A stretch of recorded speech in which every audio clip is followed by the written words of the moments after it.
অবশেষে শেষ হতে যাচ্ছে ৪০ বছর ধরে চলা তুরস্ক ও কুর্দিদের রক্তক্ষয়ী সংঘাত। এই যুদ্ধে নিহত হয়েছে অন্তত ৪০,০০০ মানুষ, আর এখন নিরস্ত্রীকরণ প্রক্রিয়ার সূচনার মধ্য দিয়ে শুরু হয়েছে এক নতুন অধ্যায়।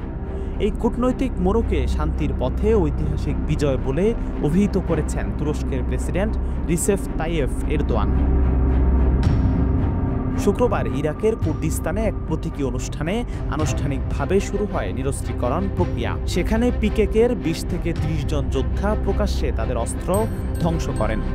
আল জাজিরা জানিয়েছে পুরো প্রক্রিয়াটি অত্যন্ত কড়া নিরাপত্তার মধ্যে পরিচালিত হচ্ছে এবং পুরো গ্রীষ্মকাল জুড়ে এ ধরনের পদক্ষেপ চলবে বলে ধারণা করা হচ্ছে। এই উদ্যোগকে আঞ্চলিক শান্তির জন্য সুসংবাদ হিসেবে বর্ণনা করেছেন প্রেসিডেন্ট এরদোয়ান।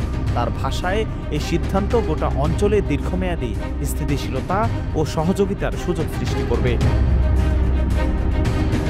পিকেকে প্রধান আব্দুল্লাহ ওজালান, যিনি বর্তমানে তুরস্কে যাবজ্জীবন কারাদণ্ড ভোগ করছেন, একটি ভিডিও বার্তায় জানান, এই রূপান্তর কেবল সশস্ত্র লড়াইয়ের অবসান নয়, এটি গণতান্ত্রিক রাজনীতি ও আইনের পথে উত্তরণের সূচনা।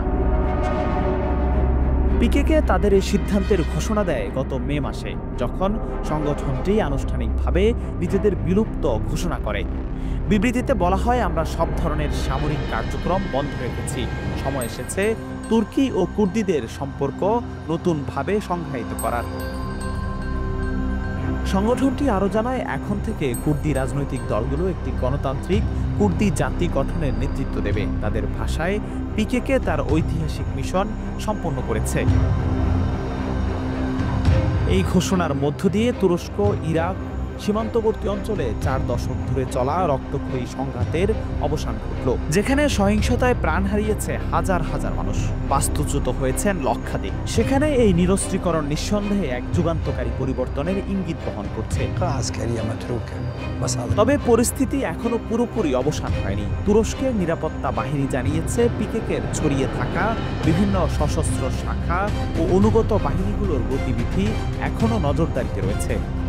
পাশাপাশি এই রাজনৈতিক রূপান্তরের প্রক্রিয়ায় কুর্দি জনগোষ্ঠী ও তুর্কি রাষ্ট্রের মধ্যে কতটা আস্থা ও সমঝোতা গড়ে ওঠে, সেটি এখন মূল প্রশ্ন। বিশ্লেষকদের মতে, পিকেকের এই পদক্ষেপ শুধু তুরস্ক নয়, গোটা মধ্যপ্রাচ্যের ভূরাজনীতির উপর একটি বড় ছাপ ফেলবে। সন্ত্রাস, জাতিসত্তার সংঘাত ও ভূসীমান্তে উত্তেজনা, সবের বিরুদ্ধে এই উদ্যোগ হতে পারে এক যুগান্তকারী মাইলফলক।